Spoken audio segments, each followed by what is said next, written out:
Hi guys, and welcome here to this week where today we're talking pH strips. So, pH is quite important when you're making a fermentation in order to make sure you've got a successful fermentation. Now, different yeast types work better at different pH levels, but rule of thumb is that for fruit fermentations we want to be at a pH of between 3.5 and 4.5, and for grain fermentations between 5.5 and 6.5. That's rule of thumb, but it's quite important and relatively accurate. So, you will most of the time find that when you measure the pH of your fermentation, it's too low. So you need to adjust this, and we adjust it by adding potassium carbonate to raise the pH up. Potassium carbonate is an alkaline, and then if we add too much potassium carbonate accidentally, and our pH is now too high, we use citric acid to bring it down again. But in order to do that, we need to measure our pH continuously. Now, we can do that either through a digital pH meter or by using pH strips. Now, the standard pH strips that we sell comes in a little box like this. There's 10 booklets in here, a booklet looking like this. And in this booklet, there's 20 strips. So in a little packet like this, you have 200 pH strips, enough to take 200 measurements. Now, it measures a scale from a pH of 1 to a pH of 11. Now, we call this litmus paper. And litmus paper changes color as you expose it to a different pH. So in front of me, I've got 3 little flasks or beakers. In the center one, we've just got water. Over here, we've got dissolved citric acid to make an acid solution, and over here, we've got dissolved potassium carbonate to make an alkaline solution. So I'm going to show you how the pH strip works. Take my strip, I put it in the water.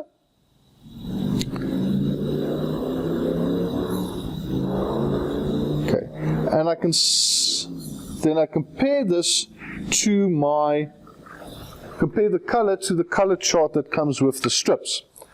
Now, our water here is a bit acidic, so we're at a pH of about 5.5 is our water pH, which is a little bit acidic. If I now take it and I put it in the acid, take a clean strip, obviously you can't reuse the strip, I put it in the acid, and you can see the color change that happens immediately there, giving me a pH of about 2. That's with the added citric acid. I've made it acidic, so I've got the pH change. And you can see that quite clearly. If you hold the two next to one another, you can see the slight greenish tinge on the water, opposed to the orange, I'll call it orange, of the acid. If I then try it in the potassium carbonate, which is the alkaline solution, put it in there, I get a very, very nice blue color, which tells me that is an 11. That is a very alkaline solution. Now, a scale of from 1 to 11, that's a very wide range. It's very useful, but it's not very accurate. So if you want a more accurate reading, we've got other pH strip sets.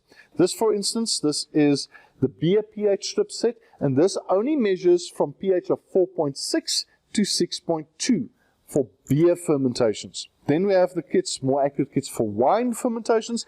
This only measures from 2.8 to 4.4. So it gives you a much more accurate reading than the normal 1 to 11 pH strips. But the 1 to 11 for a home distiller or hobby distiller, more than accurate enough. Gets a little bit dicey with grain fermentations at 6.5. There I would actually recommend using a digital pH meter, but with practice you can read it accurately enough in those fermentations as well. But that's how we use pH strips to measure the pH of our fermentations.